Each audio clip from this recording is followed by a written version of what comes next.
دوستوں، آج کی اردو ڈکشنری کے لیے جن الفاظ کو منتخب کیا ہے وہ ہیں فرزند، فضیحت اور ضخامت۔ سب سے پہلے بات کریں گے لفظ فرزند پر۔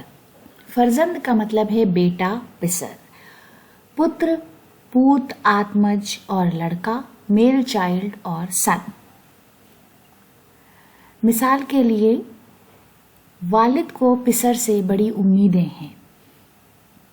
فضیحت کا مطلب ہے رسوائی، ذلت اور بدنامی، نندا، اپیش، اپمان، ڈسگریس، انفیمی، اگنومینی اور انسلٹ جیسے الفاظ اس کے لیے استعمال کیے جاتے ہیں۔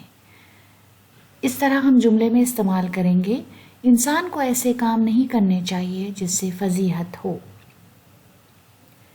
شیخ ابراہیم ذوق کا شعر ہے، تو گر آ جائے تو اے درد محبت کی دوا، میرے ہمدم ہو بے درد فضیحت والے۔ اس کے بعد لفظ ضخامت کا مطلب ہے حجم، جسامت، موٹاپا، موٹائی اور دباست، دل، استھولتا، تھکنیس، والیوم، بلک اور بلکینس۔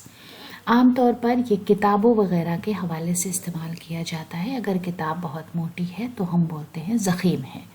کتاب کی ضخامت دیکھ کر میں نے اندازہ لگایا کہ یہ 1000 صفحات سے کم نہیں ہوگی۔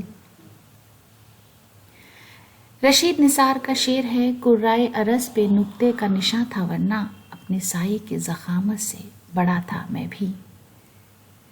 تو دوستو، آج کی اردو ڈکشنری میں اتنا ہی تھا۔ اگلے ویڈیو میں آپ سے پھر ملاقات ہوگی، تب تک اپنا خیال رکھیے۔